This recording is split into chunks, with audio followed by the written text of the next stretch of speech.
जय जोहार। छत्तीसगढ़ का सबसे फेवरेट बुलेटिन देख रहे हैं आप। आपके साथ मैं हूं ललित प्रजापति। शुरुआत करेंगे बलौदाबाजार से मिल रही बड़ी खबर के साथ।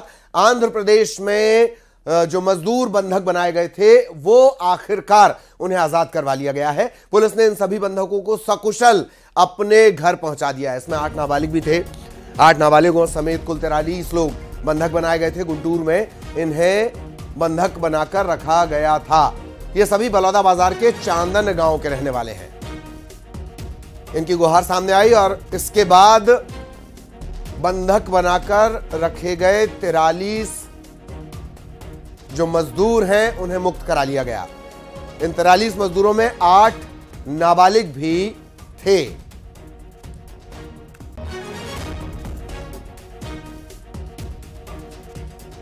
बलौदाबाजार से बड़ी खबर आपको बता दें, आंध्र प्रदेश में बंधक मजदूर आजाद करवा दिए गए। आंध्र प्रदेश के गुंटूर में इन्हें बंधक बनाकर रखा गया था। चांदन गांव के ये सभी रहने वाले हैं।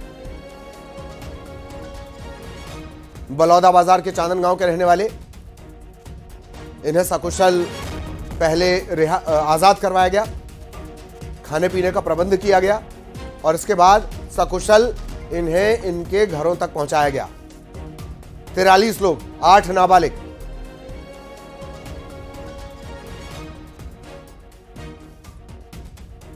लालच देकर इन्हें ले जाया गया था। वहां पहुंचने पर सच्चाई पता चली और अब ये सभी सकुशल न सिर्फ आजाद करवा लिए गए बल्कि अपने घर भी पहुंचा दिए गए हैं।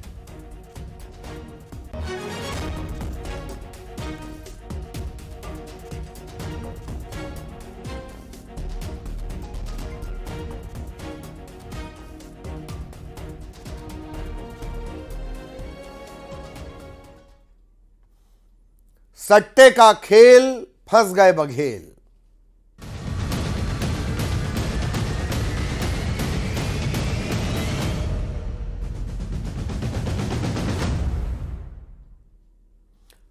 विधानसभा चुनाव के दौरान भूपेश बघेल को महादेव सट्टा ऐप प्रमोटर्स की तरफ से 508 करोड़ रुपए दिए गए थे।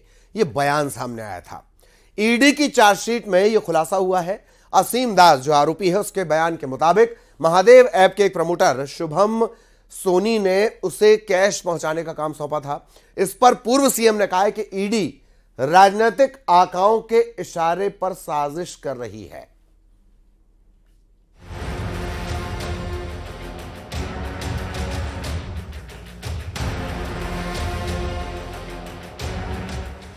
छत्तीसगढ़ के पूर्व मुख्यमंत्री भूपेश बघेल की जल्द ही मुश्किलें बढ़ सकती हैं।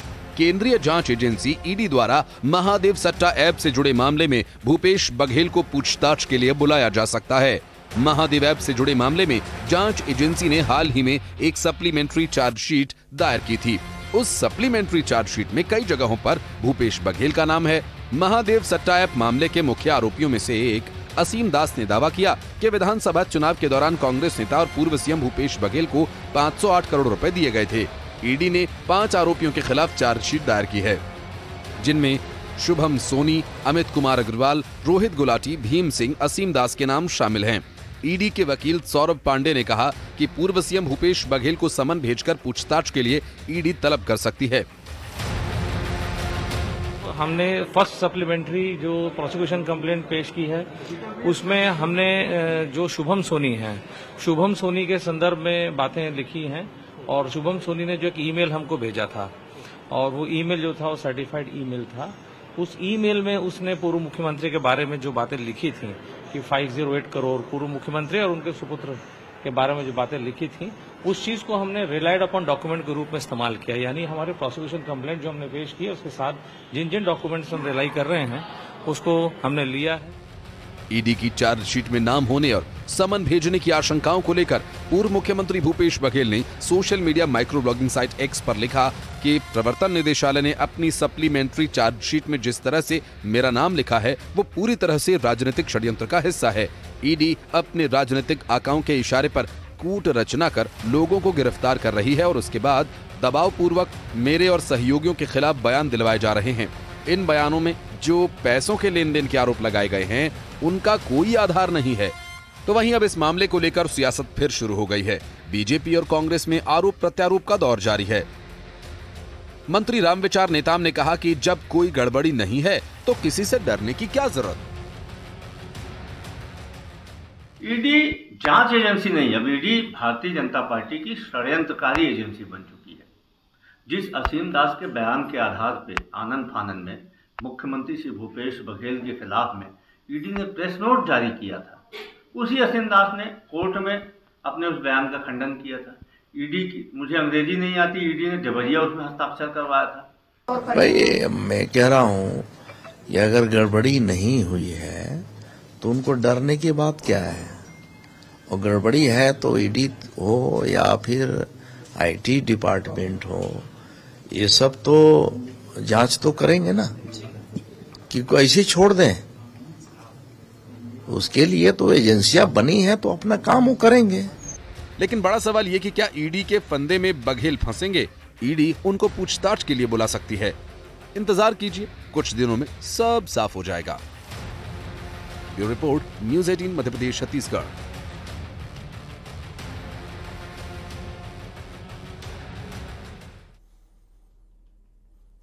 और अब बात करेंगे कोल स्कैम की। इसकी सुनवाई रायपुर की विशेष अदालत में चल रही है। कोर्ट में इस केस से जुड़े 7 आरोपियों को पेश किया गया। सस्पेंड अधिकारी सौम्या चौरसिया कोर्ट में मेडिकल के आधार पर पेश नहीं हुई। वहीं देवेंद्र यादव की अग्रिम जमानत अर्जी को कोर्ट ने खारिज कर दिया है। यह घोटाला 540 करोड़ का हो सकता है। रायपुर की विशेष अदालत में छत्तीसगढ़ के कोयला घोटाला केस की सुनवाई हुई। जेल में बंद आरोपियों को कोर्ट लाया गया। इनमें निलंबित आईएएस समीर बिश्नोई, कारोबारी सूर्यकांत तिवारी, सुनील अग्रवाल, शिवशंकर नाग, लक्ष्मीकांत तिवारी और दीपक टांक समेत राजेश चौधरी को कोर्ट में पेश किया गया। राज्य प्रशासनिक सेवा के सस्पेंड अधिकारी सौम्या चौरसिया ने मेडिकल लगाकर कोर्ट में आने से असमर्थता जताई।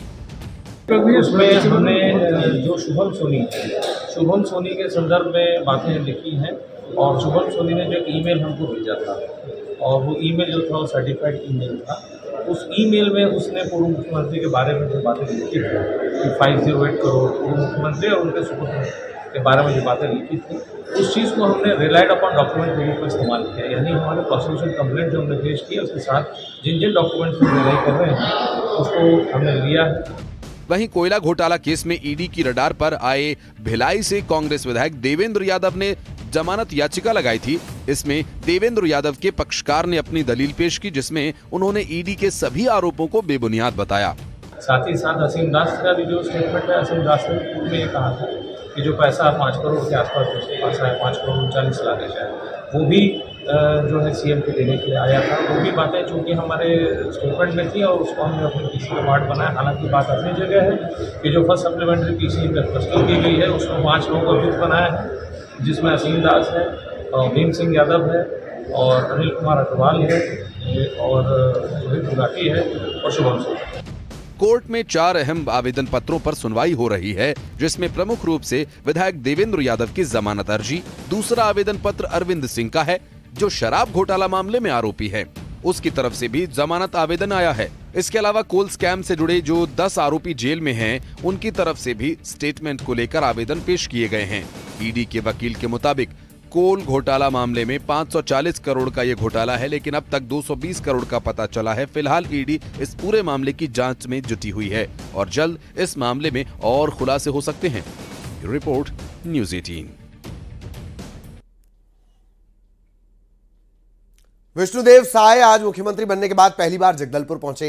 सीएम साय जगदलपुर के धर्मपुरा के पीएमटी मैदान में संभाग स्तरीय कार्यकर्ता सम्मान समारोह में शामिल हुए। उन्होंने नक्सलियों को लेकर बड़ा बयान दिया। कहा कि नक्सलवाद के खिलाफ मजबूती से लड़ा जाएगा, जल्द बस्तर शांत होगा। वहीं डिप्टी सीएम ने कहा कि निर्दोष लोगों पर हमला सही नहीं।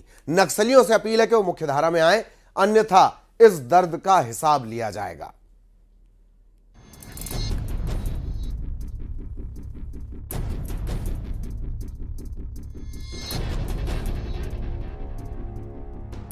छत्तीसगढ़ में सरकार बनने के बाद बीजेपी अब मिशन 2024 की तैयारी में जुट गई है।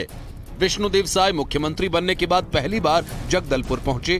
सीएम साय धर्मपुरा के पीएमटी मैदान में संभाग स्तरीय कार्यकर्ता सम्मेलन समारोह में शामिल हुए। इस दौरान मंच पर प्रदेश अध्यक्ष किरण सिंह देव, प्रदेश प्रभारी ओम माथुर, दोनों डिप्टी सीएम और मंत्री केदार कश्यप भी मौजूद रहे। सीएम ने सभा को संबोधित करते हुए भारत माता, छत्तीसगढ़ महतारी और दंतेश्वरी माई की जयकारे लगाते हुए संबोधन शुरू किया। सीएम साय छत्तीसगढ़ी में सभा को संबोधित कर रहे थे। सीएम ने यहां बड़ा बयान देते हुए कहा कि डबल इंजन की सरकार बनी है, नक्सलवाद के खिलाफ मजबूती से लड़ा जाएगा, जल्द बस्तर शांत होगा। देखिए, डबल इंजन की सरकार बनी है, नक्सलवाद से भी मजबूती के साथ लड़ेंगे। देखिए, डबल इंजन की सरकार बनी है, नक्सलवाद से भी मजबूती के साथ लड़ेंगे। वहीं डिप्टी सीएम विजय शर्मा ने कहा कि नक्सलियों से बातचीत का रास्ता हमेशा खुला है। सरकार की हमेशा कोशिश है कि युवा मुख्य धारा में शामिल हों। विजय शर्मा ने बताया कि हाल ही में हुए आईईडी ब्लास्ट में 3 लोगों को गंभीर चोट आई है। निर्दोष लोगों पर हमला सही नहीं है। नक्सलियों से अपील है कि वे मुख्य धारा में आएं, अन्यथा इस दर्द का हिसाब लिया जाएगा। वार्ता का मना कभी नहीं है। पूरी कोशिश है कि नौजवान जितने हैं वो मुख्य धारा में आए, वो उनकी उन्नति के पूरे आयाम खुले होंगे, प्रगति का सारा सोपान तय किया जाएगा। परंतु मैं अभी गया था रायपुर के हॉस्पिटल्स में, आईडी लगा करके ब्लास्ट हुआ है। 25 साल के नौजवान का पैर कटा है और मैं 6 लोगों से मिला, उसमें 3 लोगों का पैर कटा है। उनको शारीरिक पीड़ा है और परिवार को भी बहुत पीड़ा है और इस बात को लेकर समाज को भी पीड़ा है, क्योंकि आईडी के ब्लास्ट से कोई जवान ही नहीं मरता है, फिर कोई सिविलियन का भी वही होता है, किसी जानवर से भी वही होता है। तो ये बहुत बड़ा दर्द है। सबको आग्रह है कि वो मुख्यधारा में आए, अन्यथा इस दर्द का हिसाब लिया जाएगा। बस्तर के विकास में नक्सली बड़ी बाधा हैं। प्रदेश में सरकार बदली है, 5 साल बाद फिर से बीजेपी सत्ता में आई है, लेकिन सरकार किसी की हो, नक्सली हमेशा बड़ी चुनौती रहे हैं। वहीं दूसरी तरफ विधानसभा चुनाव जीतने के बाद बीजेपी का फोकस अब लोकसभा चुनाव पर है। बीजेपी प्रदेश की 11 की 11 लोकसभा सीटें जीतने का टारगेट लेकर चल रही है, जिसमें बस्तर की बड़ी भूमिका होगी।